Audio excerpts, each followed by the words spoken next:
What's up, everybody? Ben Rasa here for Awesemo.com, and we are back with more breakfast menu talking Thursday night football. Normally at this time, I would say Josh Engelman is joining me, but that is not the case. He is in the NBA streets.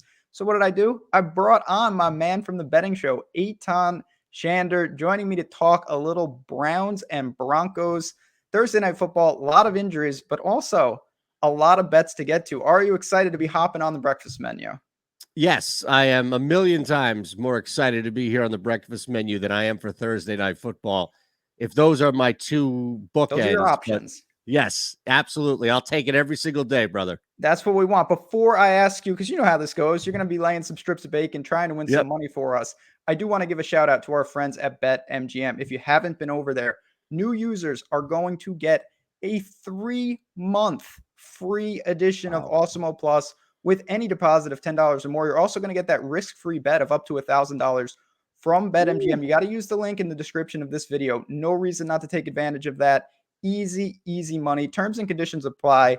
All right, Eytan, let's get into it. I know you have a couple picks. I've got a pick. Where are you going tonight for Thursday night football? I am excited to see how you maneuver through all of these injuries, especially because it's a short week. I'm going to go with what I know. Look, we don't have the benefit of expanding thought and theory here like we do on the Awesemo Betting Show. So I'll give it to you short and sweet. It's a short week. We already know that Denver's offense and Cleveland's offense, for that matter, especially banged up, have been struggling. It's tough now for Cleveland to bounce back without their quarterback, without their top two running backs. And look, Teddy Bridgewater, he doesn't throw a lot downfield. He's not some big downfield threat, but he's also banged up on top of that. We're going to go under first half here, 20.5. It's dropped since this line has opened. I got in at 21.5. But look, Ben, I don't see many points scored early on. If anything does happen, it's probably going to be Case Keenum or Bridgewater breaking through in the third quarter. Expect a lot of cautious, safe play calling because that's who Teddy Bridgewater is, and that's what the Browns are going to have to do with Case Keenum. I have no problem with that. The total, again, once we got the Baker news, it has dropped. It seems like both of these teams are going to be struggling immensely. But to me, and I'm assuming you're going, because you're just getting started here, you're going one strip of bacon, correct? You're not doing anything crazy? Can I give you two strips? Okay. You know what? You got I bacon feel to spend. 2 strips on the under. I like it. Coming in hot. Yeah, I feel pretty confident on this. And look, normally, you know how I roll. Normally, there's the look at the under, especially the first half on short weeks. Got burned on that Tampa Eagles game, but that's fine. For the most part, it's been paying off. In this case, how does it not? You've got both quarterbacks, Case Keenum, a backup, and Bridgewater, who doesn't throw well or long at least, and is hurt. So, yeah, 2 strips. I love it. All right. I did say both of these teams are struggling, and there's no doubt I really liked, as most of you probably know, I liked Cleveland last week. Didn't work out so much.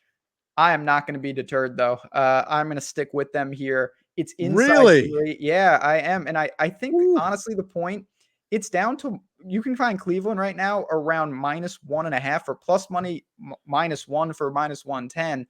I don't think that the way Baker was playing, given how injured he was at times, it's that big of drop off to Case Keenum right now. And I know they've got other injuries, but a lot of those they've been dealing with for a while. They're going to miss the backs.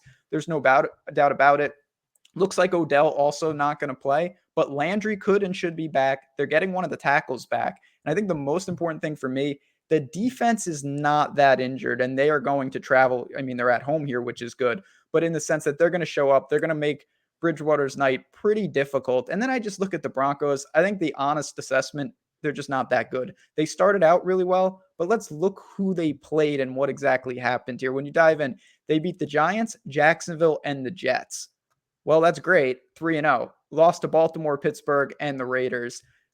Away from home, not good. I think all of these signs, Cleveland is still a pretty good team in my mind. I know they're not maybe to the level that we expected, and we'll see when they get healthy. To me, at home in a game that they need, short week, I know the injuries are piling up. I actually think they might be coming in slightly healthier. So I'm going to lay a strip of bacon. Browns -1, -1.5. Anything inside 3, I feel comfortable with. I'm not surprised by any means. You You've been know heavy me. on the Browns, and that's, as you mentioned, with Baker Mayfield playing poorly for the most part.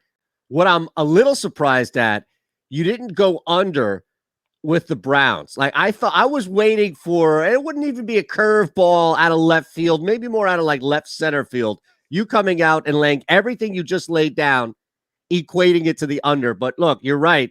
Browns defense was legit from the jump and has been. It's been a big reason why people have been on them from a futures to just a week-to-week standpoint. So can't hate that pick at all, man. No doubt about it. Before we get to your final pick, I know you've got a player prop to give us, but if you're enjoying this content, if you're having some fun here at Awesemo Odds, you want to make some money, hit that like button, subscribe to the channel, help us out. We're marching to 2,000 subs quickly, and we're really excited about that. Really, really good stuff. And you can, of course, catch me and Eytan every Thursday talking live, a live betting show, breaking down all these games and this game in full. But just give the people one player prop for tonight that you're interested in. The line is super low, especially when you look at what Bridgewater has done in the air the last 2 games he's played. But you start to look a little deeper. Broncos were down and actually required him to throw a little bit more. Yes, Cortland Sutton, Patrick has evolved as well into a guy that can go downfield. But this is all about 2 major things, Ben Rasa, and that's why we go under 229. It was at 230. It started, I think, at 240. This thing has dipped considerably. We're going to go under Teddy Bridgewater's passing yardage at 229.5 because, A, he's banged up. He's dealing with multiple injuries. You don't want him running around or even in threat to get hit. The ball's going to come out quick, fast, short. And also that Browns defense. I'll just echo what you said, which is they're not hurt. And the Broncos defense isn't that banged up either. So expect this to be a defensive struggle. Bridgewater's not throwing for 250 Thursday night. I'm comfortable going under that number. As low as it is, I'm comfortable going under that number. We're going low. We're going unders. It's going to be an ugly game tonight. Browns in a low-scoring game is the name of the game for us here. But there you go. 3 up, 3 down. Thanks to BetMGM. Thanks for Eytan. Thanks for you guys watching. Leave in the comments if you think we're crazy or if you're tailing us. We want to know. Good luck, everyone. Enjoy the game tonight, and we'll talk to you all soon.